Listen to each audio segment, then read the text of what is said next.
welcome to Tub Talks with Damon. My special guest in the tub today is title holder, activist, advocate, and amazing human being, amazing New Yorker, CB Kirby. Hi! Hi! Welcome to the tub. I'm so glad you're here, and I have admired your life, your work, your advocacy, all that you represent in New York City. You're like one of these New Yorkers that I was so excited to get to talk to about. And pretty soon we're going to talk all the reasons why I find you so amazing. But before we even get there, let me ask you, I'm asking all my guests, in the tub, what do you like most about your body? What do I like most about my body? What do you like most about your physical body? It's got to be my arms. Ooh, let's see. Wow, there's some good meat there too. Okay, so let's show the camera again. Those are some big guns you got there. So what is this? What is the ink? What is this? What does this symbolize? So that's my birthday. Leo. And I'm obviously a Leo. Okay. And then on the other side, Do you see a lion? there is a lion. Wow. Oh, okay, Leo. Lion. When did you get those? I actually got it in my title year. Wow. Okay. 2011. Wonderful. So, yeah. Wonderful. Why then? Why did you wait until that? Did you want to do it before then, or was it just kind of inspired? It actually ended up being a gift from me, from someone in the leather community, as a big thank you for everything that I do for community. Wow. So, yeah. That is beautiful. And I love you have your age on there, which is beautiful. Which I never can lie about my age. And would you ever want to? I have. I guess you must have had your clothes on. So, well, I actually got caught because kind of went over and pointed and said, but I thought you were, and I said, oh, that's my brother. And I felt so bad. I've never lied about my age since then, and really there's no need to. I'm very happy and proud in a few months to be turning 56. That is so great. Yeah. You look amazing. Yeah. 56 years old. 56. So proud. And again, one of the many reasons why I, in this series, was to have people who are living their lives fully, looking fucking hot. I'm just going to say. And a lot of the guests have been sharing that they have been surprised that they're actually getting more sexual attention and energy drawn to them in their 50s than they ever did in their 20s. Would you say that has been your It's experience? because everyone wants a daddy. Say more. So that's the story. Speak on that. What do you find? What's going on with that? So, when I first was called a daddy, I kind of really had issues with it. Because, and then... How old were you when you first started getting that, what I call the transference, or that kind of archetypal attention? Actually, in my late 30s. Okay. In my late 30s. Okay. But I was actually even more muscular than I am now, and and I think it's more of how a guy carries himself. So, it was okay. I finally kind of was like, this is okay. It's okay. But at first it didn't feel like a compliment. Well, no, because, But now have only been once called grandpa. And whoa! I can see that might be a little stretch. Yeah.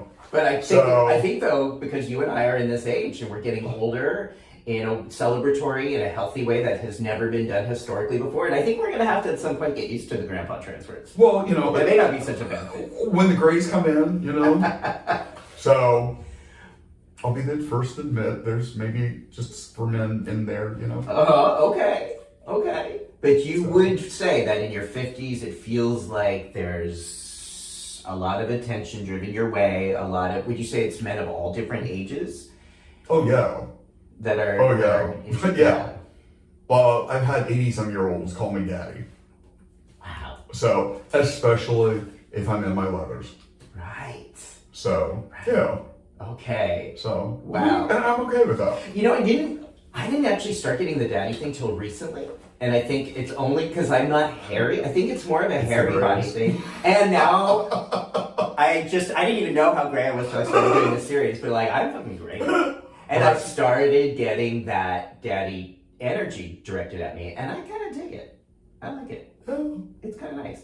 So is that the older brother thing or the? It's like anything in life. It's what you make of It's it. what you make of it. So on that theme, it's what you make of it in life. I think a lot of your work and a lot of your legacy really speaks to what you make of it or what you've been able to do in your life with struggles, with adversities, how you've come through. So I'd like to ask about some of those. So I think the biggest thing that has helped me all of these years of my life and to get me to the next step or to the next year or even just the next day is that I don't believe in mistakes.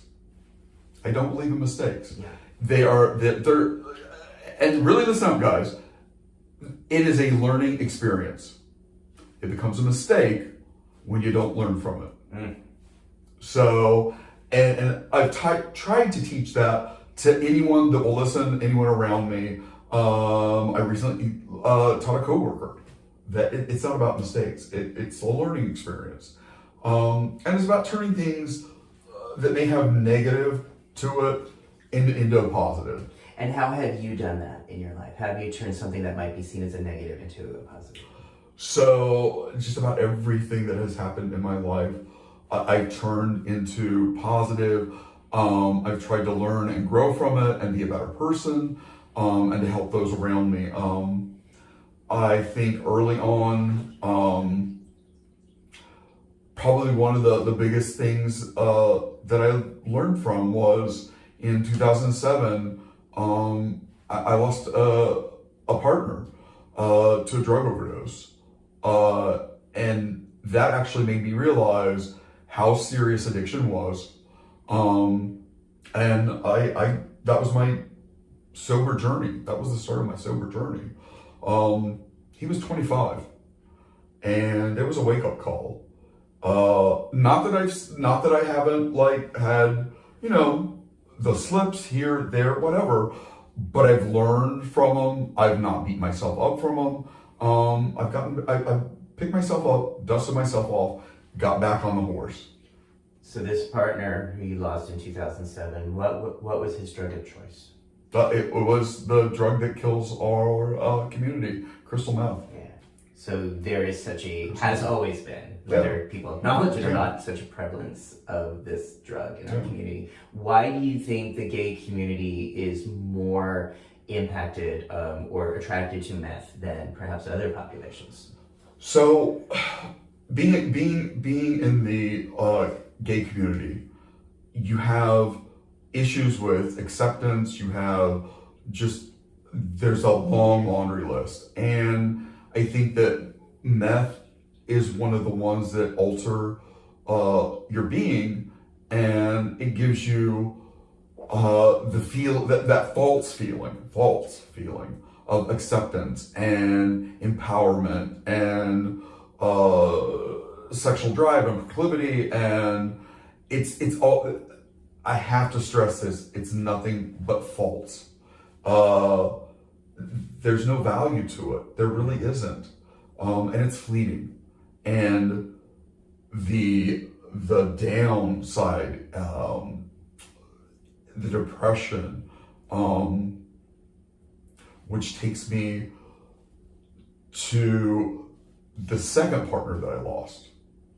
He went so far down that he actually took his life to escape. And that was related to depression. Was It crystal was meth really, involved? it was absolutely. He had been clean and sober for over a year. He was doing so much better, and flatmate in London started using around him, and he went out, and that was the last time. He couldn't handle it. The psychosis that came along with it, the hearing the voices, it was just too much for him. He truly was my soulmate. Truly my soulmate. It's not to say that my current partner is not my soulmate, but Balish was it. He was it. And we met during my title year. Yeah.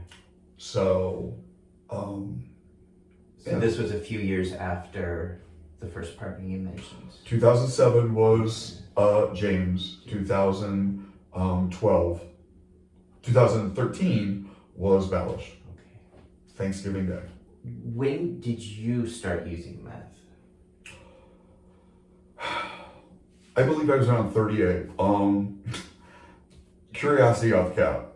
I hook up with a couple that I would play with, and they would leave the bedroom, go into the bathroom, and come back, and they'd be like a lot of fun. And like I started asking questions, and that truly was the beginning of the end. It all happened so quickly and so fast, and yeah, and I'd worked as a mental health counselor. I worked doing like drug counseling with kids, and it gave me a whole new meaning of it's not easy. It really isn't. What's not easy? To get sober. Yeah. It may not be easy, but nothing in life worth having comes easy. Right. When James died, was that the impetus for you to get sober, or were there other things? It was the wake-up call. Kneeling with his mother in front of his casket was the wake-up call. Were you using during that moment? No, I was sober. I was trying to get him sober as well. And I was struggling a bit, but he was really struggling, and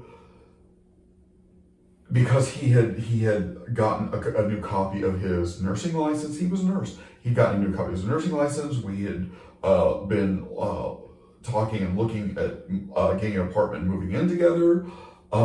His mother and sister were well aware of me trying to lead him down this path of sobriety. I had taken him to meetings. It wasn't to be, you know? Thank you. It wasn't to be. Thank you for sharing this. How did you get help, or what helped you to make a change in your life?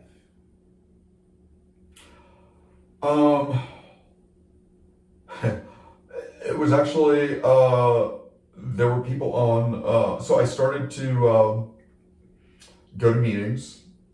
So CMA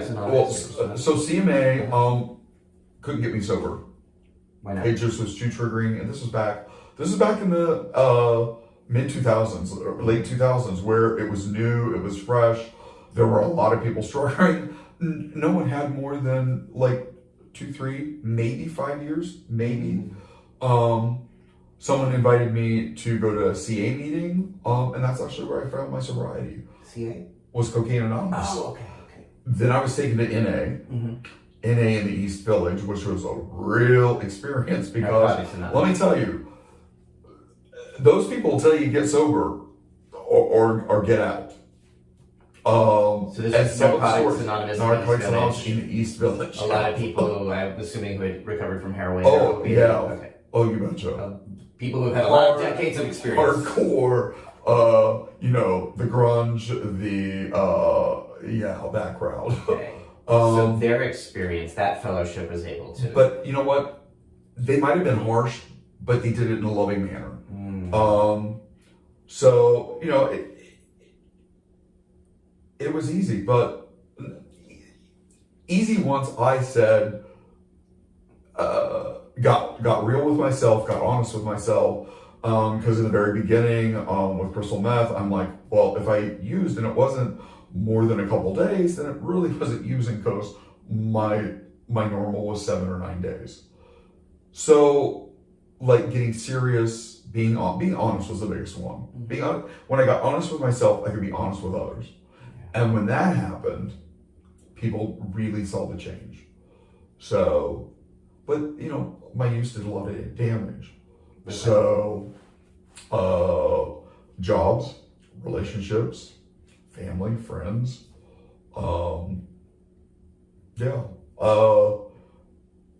tough love. It's real. Yeah. And it works. Yeah. It works.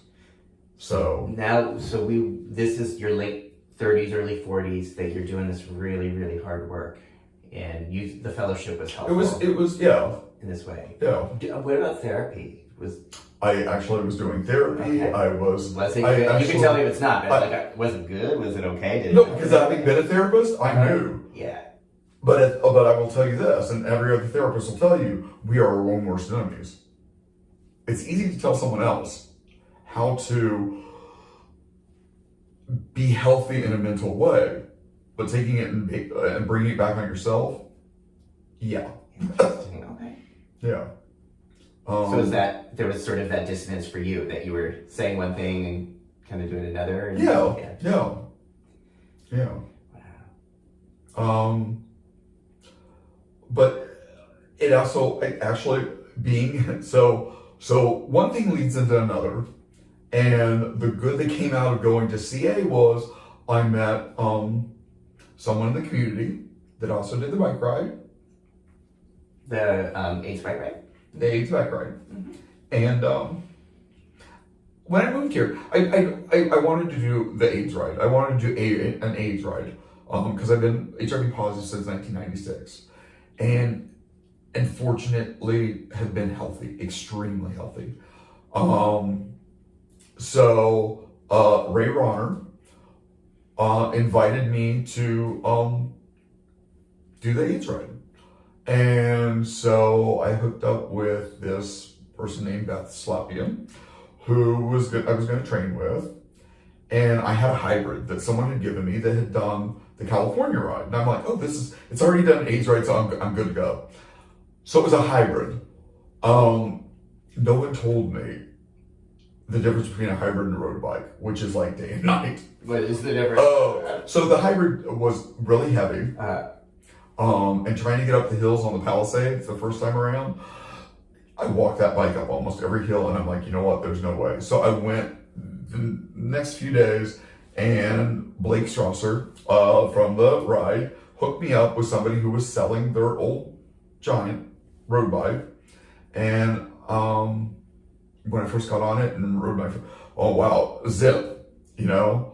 So doing the AIDS ride, something, it's the domino effect or the butterfly effect, that there's ripples that are caused, and most of my ripples that have been caused by an incident have been positive, and positives come out of them. Yeah. So yeah, the AIDS ride has led me to do a lot of stuff, a lot of good things for Housing Works. Once again, in my title year, I started a one-night event called Love and Leather, which was extremely successful, and in 4 years, we raised over $64,000. Okay. One-night event, under 3 hours. Wow. Okay. So one of their most successful events, and like I did all the work and got so much donated, and I had a very good support team too, because it was the pups from the leather community that picked up the slack, fellow title holders, drag, one of my favorite drag queens who no longer does drag, Danny Logan, who's also a title holder, Dallas Dubois, really made a difference at Love and Leather. And now I've hooked up with Candy Samples doing events, and I'm just saying, I think Candy would. Yeah, has an open invitation. So there you go. Come to the top, hang out. So now I want to ask you. You said title holder. I want to make sure, because a lot of people don't know what that is. Let's talk about what is a title holder. Okay. What does that mean? How did that come about for you? So once again, it's the domino effect. Yeah. So riding the AIDS ride, a very dear person and friend and fellow leatherman from the bike ride. And my memory is really bad with names. Oh God, forgive me. He walked up to me and said, "Hey, Daddy, why don't you join Team Eagle? Why don't you join Team Eagle?" I'm like, "Well, I'll think about it." Well, the next year I was on Team Eagle, and in 2010 I ran for Mr. Eagle NYC. And what a title holder is that so a title holder competition is that you're competing against others for a title, kind of like a pageant, but different. So it's more about what you've done for your community, who you are, and basically you're a vocal statesman for the community at large. Yes, it's for the New York Eagle, but it's for the community at large. And as a title holder, you're not required really to do anything. I did a lot of events. I tried to do an event every other month or every month. I did reach out. I volunteered at different things. You make the public appearances. And that's the leather circuit. Well, that's how we met. So when you were a title holder, I believe it was 2010. Okay. And I was doing a lot of the outreach in the community for HIV vaccine trials. We were at an event where you were just talking about the titles, and I was just like, "Oh, he's so amazing." He's like, and you know, that was like 12 years ago. I was so impressed with everything you had been through then, and now everything since. But so now, as a title holder, this means you're representing the Eagle, or specifically, or title holders in general. So you represent your home bar, or place of business, and you go out to events, you represent the community as a whole too. You always do that, no matter where you go. And just remember, people are watching wherever you go. So yeah, especially now. Back then we didn't have smartphones. Yeah. Now, especially, and once it's on the internet, it's out there. It's out there. So, and then it culminates to Memorial Day weekend in Chicago. It is International Mr. Leather contest where people from all over the world come and compete. And what does that mean, compete? What are you doing? So it's kind of like if you've seen a pageant, then it's kind of like that. There's Specs and Personality, which is stage presence. They give you a pop question to see how well you do, like on the fly. There's the interview with the judges, which carries the most weight. And what are they looking for? Are they looking for personality? Or are they looking more at like, okay, what has this person done? Or is he just incredibly hot and beautiful and they're looking for a well-rounded package, someone who can speak, someone who has a worthy platform, someone who has passion. That sounds like you. It doesn't necessarily have to be about looks. Does it have to be about and it doesn't hair? have to be age either. No, it does not have to be about hair. Obviously. Well, because I think sometimes people think you have to be hairy to compete in leather events. No. Not true, folks. No. But I get asked this, so now you're hearing it. No, you can be a bear, you can be an otter, you can be a seal, smooth, I guess, or a walrus. Do you have to practice a kind of sexual kink to compete in leather? No, you have to be involved in the leather community. Okay. So that can be through your activism. Yeah, you can be with a leather club. You can be just somebody who's into leather and kink. And things are ever changing. And they've changed in the 12 years I've been involved with the leather community here in New York. So in the leather community in New York is different than what I experienced in Florida before I moved to New York, and definitely very different from the leather scene in Chicago in the 80s. What's different today about New York from 12 years ago? There's a lot of younger guys that are into kink, and it's not necessarily, and I use this term, old guard, which are the original Leathermen of like the 60s, 70s. So they have their own way that, they just march to a different beat of drum. And that's okay. There's a lot of pups that are out there. And pups meaning pup play, which they have the pup hood, the pup tail, the romp. That was one thing that I created during my title year was Pup Night at the Eagle.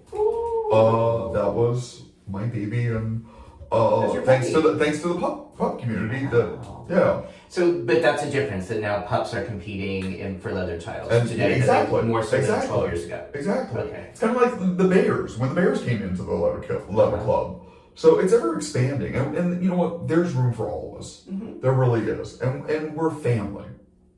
You know, first and foremost, we're a family. We're a leather family and a kink family. So you know, there are pups that compete at International Mr. Leather now. So And how do you feel about that? I'm fine with that. Okay. I'm fine with that. Is anyone not fine with that? Yeah, there are people that are not fine with it. Okay. Look, in my title year, when I first came out doing Pup Night at the Eagle, there was a bear that made some very vicious comments on Facebook, and I tried to explain and to defend. And you know what? Sometimes you got to know when to pick and choose your battles. And you know what? Another life lesson right here. Pick and choose your battles carefully. I deleted and I blocked the person. Good. So because it's not worth it. If they're not open to listen, they're not going to be open to change. Yeah. So you realized early on, like, there's not every battle is worth fighting. Oh yeah. It's like Absolutely. they're just gonna sometimes people are really close-minded, or in my world we call it the shoulds, and I'm just gonna tell you what you should be doing differently because it's all wrong and I'm all right, and and then social media amplifies that. And I really hate the people that it's their way or the highway. Yeah, all or nothing. You know what? People get run over that way. Yeah.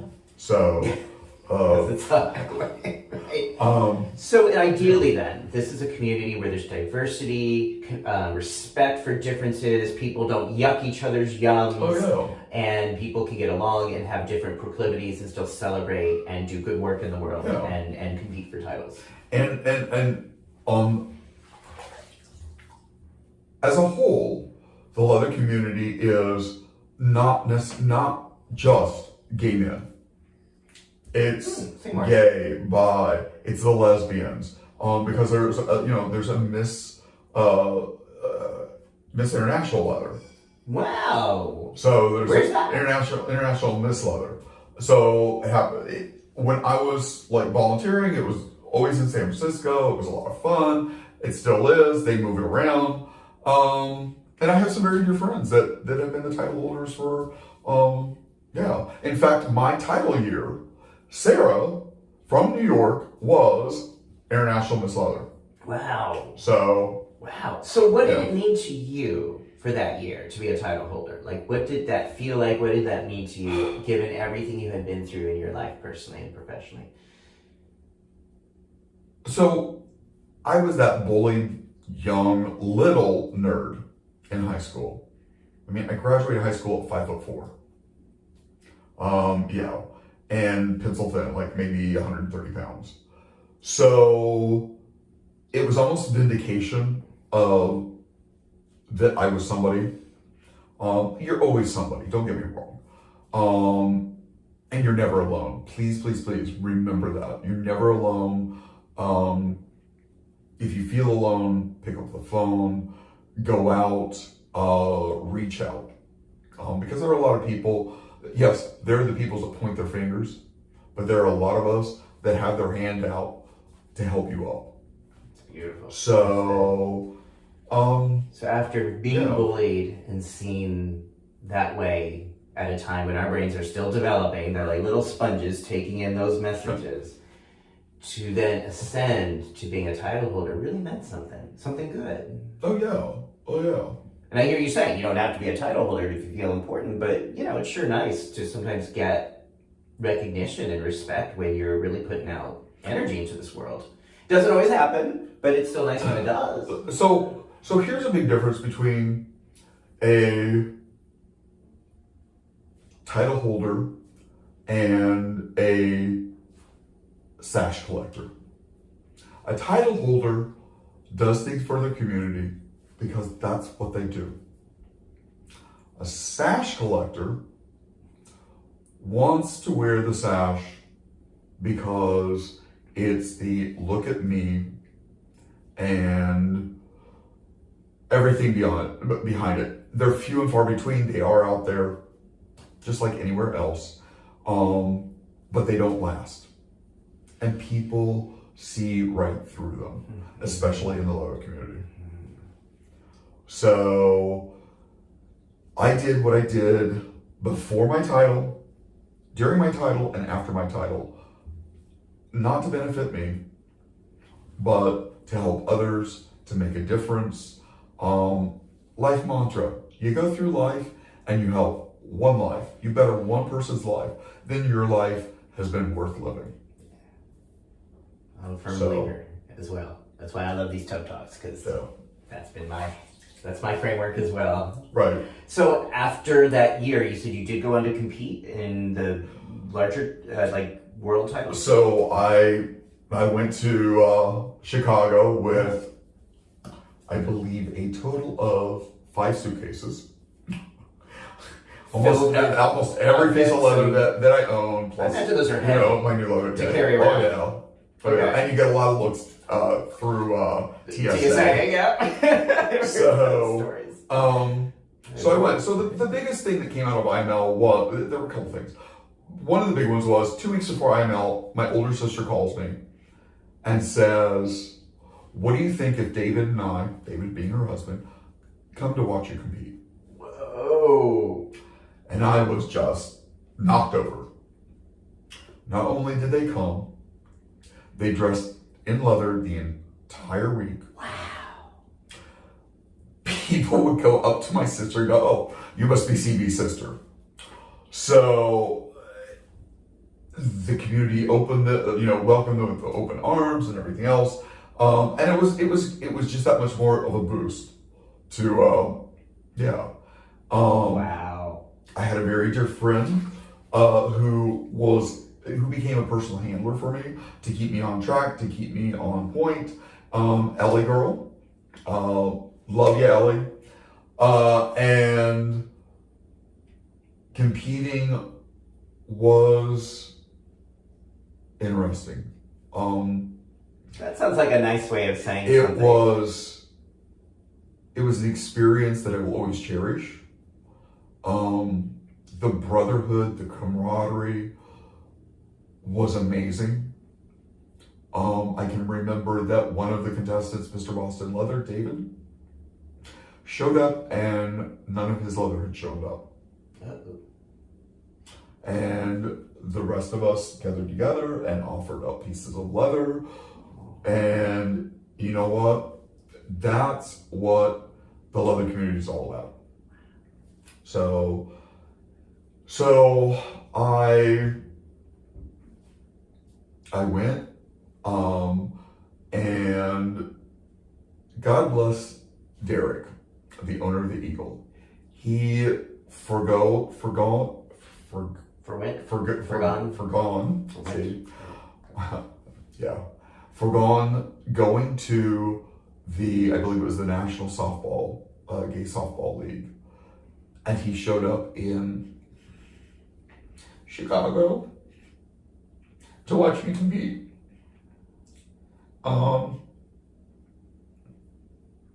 Derek will never know what that meant. So, anyway, sorry guys. All my classmates said that I was the sensitive one. So, you know what? I'll embrace it. I'll go with it. So, competed, and made top 20. Making top 20 is like such a big honor because you competed with all these other guys. I believe there were 72 of us competed my year. I believe it was 72. Made top 20, was able to give my speech, and I did not make one of the 3 podiums. I did not make. What does that mean? I did not make the winner, the runner-up, the first runner-up, the second runner-up. Okay. But the person who stood on that middle podium came up to me before we all went out and took my face in his hands and said, "CB, I hope you win this because you really deserve this." That meant the world. Did I go to win? Maybe. Did I go to compete? Yes. Did I go for the experience? Hell yes. I actually placed 10th out of everyone. Wow. So yeah, it was a good feeling. It was a really good feeling. So yeah, then I finished out my title year and went and to my grandson's sashing. So We're saying like community grandson or the title holder. title holder grandson? Okay. Title It's sort of like a New York Mr. Eagle, 2012. okay. I was 2011, so he's 2012. So I have a lot of grandchildren. So the unique thing about my title year, Derek and Robert, the owners of the Eagle, decided that they were not going to give the winner the sash. They were actually going to use that sash from there on.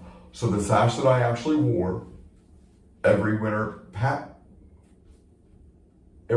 after me has worn the same sash that I wore. Wow. So they get to like hold that energy. So That energy. yeah. Sounds like it's really And meaningful. there's that benchmark. Yeah. So The benchmark. that I made. Yeah. So for my title year. So Wonderful. and with that said, everyone is different. Yeah. Everyone is different. You know what? I don't expect someone to go the extremes that I did, because when I first met with Derek and talked about everything that I want to do within the next 6 months, Derek was like, "Are you sure this is a lot to do?" I'm like, "Yeah, I want to do it." So, then it was fun. It was a lot of fun. It was an experience. Wow.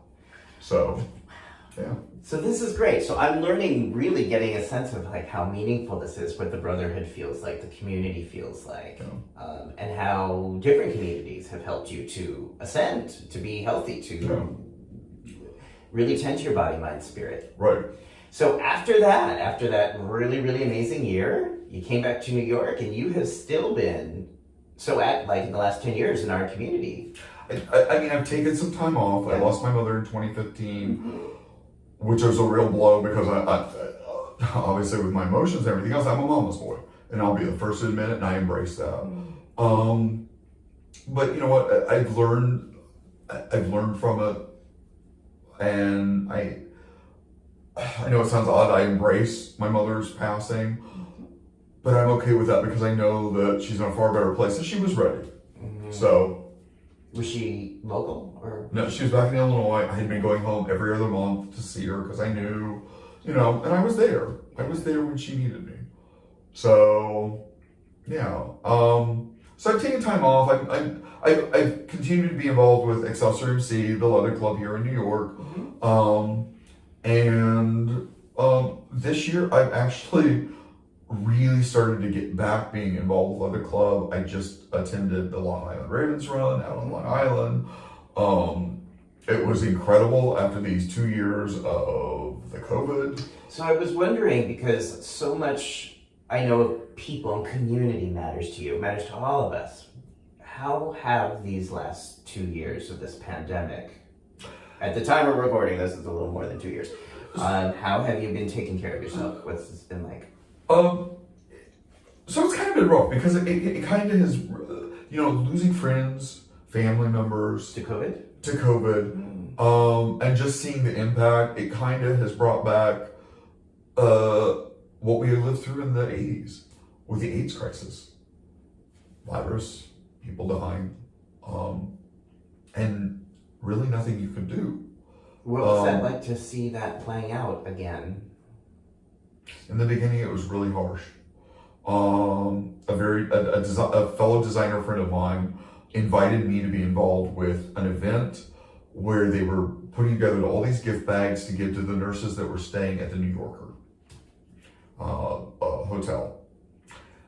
And that helped a lot to be around them. And I actually, to this day, have several of the nurses that I keep in contact, one being the chaplain from California, who, oh my God, I adore dearly. She was there to give mental health support and spiritual support to these nurses that were on the front line, and this is way before the vaccines.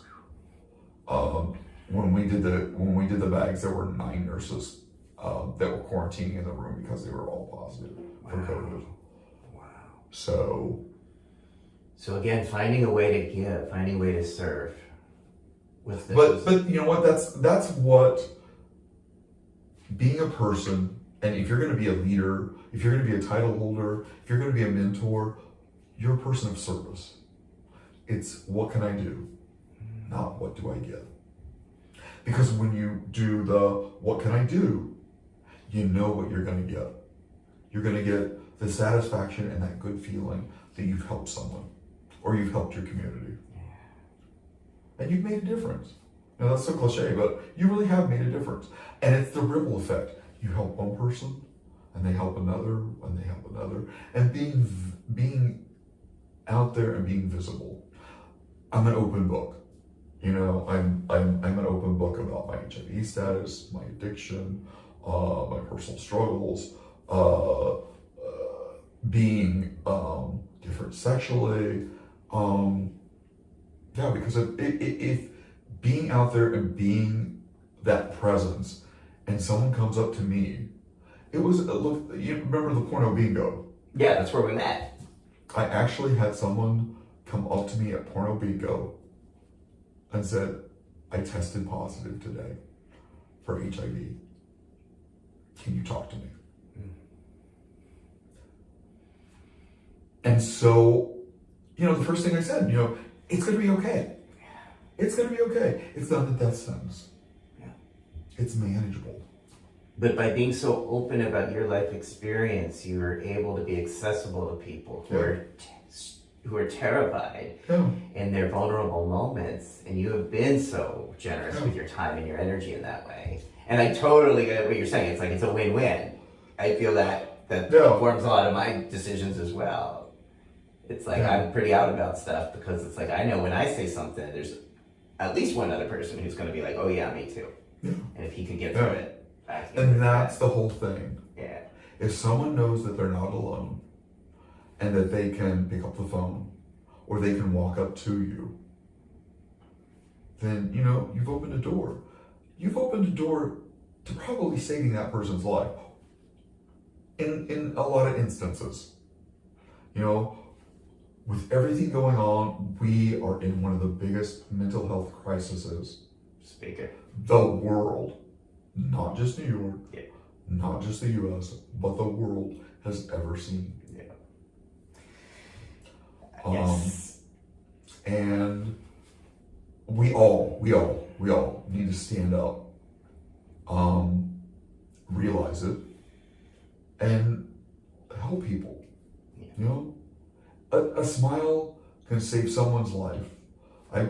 This is a story that I used to tell to like when I would do like presentations for high school kids. And I would tell the story of there was a guy who was, a young man who was in the height of addiction. And he'd had it. And he was headed home, he had a plan. He was gonna end his life. He couldn't handle it. And he passed this woman dressed to the nines, fur coat, looking $1 million, looked like, you know, she lived on Park Avenue, Upper East. And she smiled at him. As disheveled as he looked, as cracked out as he looked, she smiled at him. And he went home and he said, you know, to himself, if she can smile at me, then maybe my life is worth living. And I used to tell that. I did not tell that person was me. So one random person. A simple smile. Simply kind. She had no clue of me. Yeah. And as fucked up as I looked, she still smiled. Yes. So, yeah. This is amazing. You're amazing. And this is also why I wanted to do these TUD Talks, because this is a chance for us to talk about these things, talk about these experiences, the lessons we've learned from our mistakes, which are really not mistakes, they're lessons, as you pointed out earlier. They're life lessons. And perhaps when we talk about this and we gather and support each other, and we can facilitate these conversations with people watching this, with the people who have followed you, the people who follow my work, encourage them to have these conversations with their friends in their bathtub or their dinner table or their whatever. It doesn't matter. But thank you. This is really what this is about. Thank you. You're only as vulnerable as you allow yourself to be. Yeah. So what at this point, now we're in 2022, What, if anything, gives you a sense of hope or meaning about our future? Does anything give you any hope or meaning about the future at this moment? Yes. The random acts that I have been seeing are trying to outweigh all the hate, the violence, the death. It gives me hope for tomorrow. It gives me hope for humanity. And like I said, it's the ripple effect. So you got to be part of the ripple effect in a good way, not a bad way. Yeah. Well, you definitely have been a catalyst of many, many ripples with your title holding, with your speaking, sharing with me how you help people when you do appearances, people who come up to you. If people have questions for you or want to follow your work, how would you want them to do that? So you can find me on Facebook. Mm-hmm. It's CB, last name is Kirby, Kirby. Mm-hmm. Or if you want to drop me an email, you can do so. Real easy email. It's cb.kirby, Kirby, at me.com. Beautiful. And that's right. If you're watching this on YouTube, that'll be right below in the links right down there in the summary. And you know what else is right there is the subscribe button. So if you like this, hit it. Subscribe. I'm trying to get to 1,000 subscribers. Because once I get to 1,000 subscribers, I can do live streaming. Oh, so then we can get back in the tub and just talk about what's on the news today. So I need to kind of blast it out to the 5,000 people I have on Facebook. Yeah, just subscribe, and then we can. I love doing these interviews because this is evergreen. This is like anytime. But I also am really interested in doing kind of my version of the wet naked view. Okay. And just what are the hot topics, and let's have discussions and debates about what's happening in the world today. Right. So that's sort of my good. goal. So you heard. Hit subscribe. Subscribe. Ever any thoughts about putting all this together in a book or a memoir? Actually, yes. Yeah. So I've started. Yeah. Because I also, if you're friends on Facebook with me, you'll know that I'm a writer and I do a lot of inspirational quotes. I've collected a lot of inspirational quotes that hopefully will be published in maybe the next couple of years. My life story also will be published. And kicking around ideas for the title. Ooh. Yeah. I guess right now it's a title holder. On that note, thank you for laughing. Okay, everybody. Yeah, they're quackers for you. There's I know they bring out the best of me, the worst of me. Thank you so much for being here. I'm so glad you're in New York. I'm so glad we're on this journey together, living life, discovering meaning, inner purpose and power and pleasure in our 50s and 60s, and that and this on journey is and with you beyond and beyond. Oh my God! with you together in the tub and onward. Thank you. Big time. All right. Thanks, everybody. See ya. Bye.